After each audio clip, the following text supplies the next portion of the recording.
Bismillahirrahmanirrahim. Wassalatu wassalamu ala rasulihin nabiyil kareem. Amma ba'd. I, Dr. Hafiz Saeed Ahmed, on behalf of Dr. Abid Naeem, my department fellow here in FC College University, the co-author of the paper, says Assalamu alaikum wa rahmatullahi wa barakatuh. And thank you to the organizers of the conference in Shaheed Benazir Bhutto University, Deer Upper, KPK, Pakistan.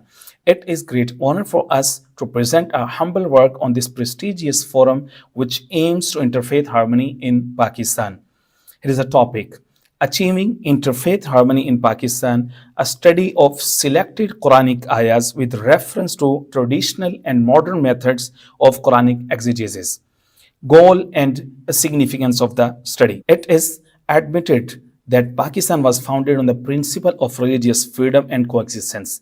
The same thing has been reflected in the Pakistan's Constitution 1973 as Article 20 asserts equal rights for minorities, religious freedom and cultural practices. Articles 8 to 17 of the 1973 Constitution ensures the fundamental rights of all citizens in Islamic Republic of Pakistan.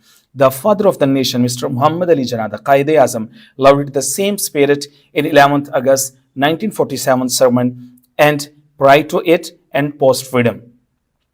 The study also aims to highlight the Quranic ayahs that reflect religious harmony and freedom of practicing faith, which ultimately can help Pakistan society to achieve this goal and present an image of peaceful coexistence on the world arena.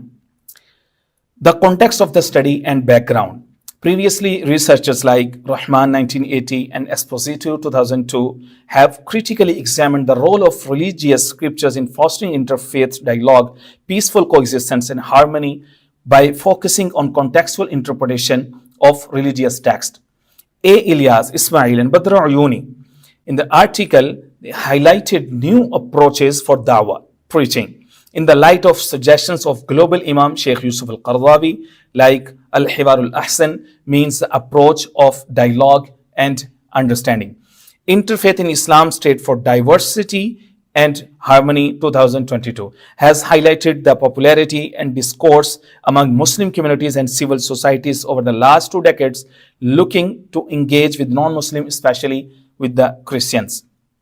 Indonesian scholar Munaim Sirri presented his work, Quranic Cross-References and Tafseer al-Quran bil-Quran at Notre Dame University 2012, highlighting Quranic ayahs usage for better relationship and conducive environment for interfaith and intercommunal relationship. The goal of the study, what's the new? This study builds on their work, focusing on Quranic ayahs relevant to interfaith harmony and peaceful coexistence and their application in Pakistani context by using classical and modern interpretation methods, by critically examining the exegesis and the method and context of their interpretation, by combining traditional methods of interpretation like linguistic analysis, historical background, cross-referencing of Tafseer and Hadith, scholarly consensus, and analogical reasoning, as well as modern methods like contextual and socio-political analysis, interdisciplinary approaches, emphasis on universal values, and focus on maqasid sharia. Research question and hypothesis. According to the sermon of Pakistan's founder, the Quran shall be primary source of Pakistan's constitution. And according to the global Muslims faith, the Quran gives us solution to every problem and it is eternal, evergreen, and final judgment and guidance of the human beings. Does the Quranic ayahs have the potential to give religious freedom, fundamental rights, and social space to the people of other faiths? Does the Quranic exegesis, modern or classical, carry foundations for interfaith harmony in the society like Pakistan?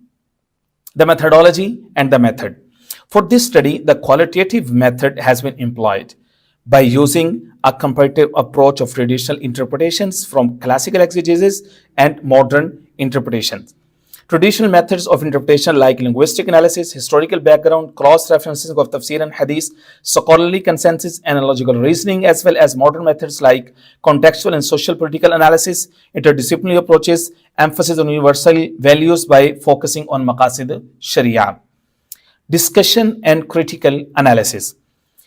The selected ayahs from Surah Al-Baqarah, Surah Al-Imran, Surah An-Nisa, Maida, An'am, Hud, Al-Hajj, Ankabut, Shura, Fussilat, Hujurat, Mumtahina have been discussed and consulted.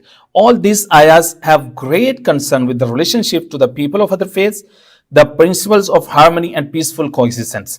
The following tafsir has been consulted and critically reviewed. Hafiz Imaduddin Ibn Kasir's Tafseer, Tafsir al-Quran al-Azim, known as Tafsir Ibn Kasir. Imam Razi's famous Tafsir Kabir, which is known as Mafatihul Ghaib. Imam Raghib Asfahani's Tafsir, Mufradatul Quran. Muhammad ibn Jarir al-Tabri's work, Tafsir al-Tabri. Maulana Maududi's Tafhim al-Quran. Mufti Muhammad Shafi's Ma'arif al-Quran. Muhammad Asad's The Message of Quran. Findings and conclusions. The analysis reveals that the both traditional and modern interpretations of the Quranic verses converge on the principles of peace, justice, respect for the diversity. However, modern interpretations often emphasize on the application of these principles in contemporary socio-political context, making them more relevant for addressing the current challenges in Pakistan. Achieving interfaith harmony in Pakistan requires a multifaceted approach grounded in Quranic principles. The Quran emphasizes mutual respect, understanding, and peaceful coexistence among diverse religious communities. Achieving interfaith harmony in Pakistan requires a comprehensive approach that incorporates both traditional and modern interpretations of the Quranic ayahs by promoting education, dialogue, justice, and religious freedom. Pakistan can foster a more inclusive and harmonious society. Future research should explore the practical implementations of these strategies and their impact on interfaith relations in Pakistan. Suggestions and note of thanks. Quranic teachings advise against hostility and animosity. Surah Maida 5:8 urges believers to uphold justice and equity even towards those who hold different beliefs. The 2240 lauds the spirit of global unity against oppression and aggression against humanity. The Quran advocates for respectful dialogue as a mean to build understanding. Surah Ankabut 29:46 encourages Muslims to engage in constructive discussions with people of other faiths without hostility. The Quran acknowledges the existence of different religious communities and stresses the importance of recognizing respecting these differences. Surah Al-Hujurat 49:13 highlights the diversity in religion and ethnicity is parts of God's divine plan. The Quran emphasizes shared values such as justice, compassion, and respect for human dignity. Surah Al-Mumtahina 60:80 encourages Muslims to act with kindness and fairness towards those who do not oppose them on religious grounds. Thank you very much for your patience and listening. Wassalam.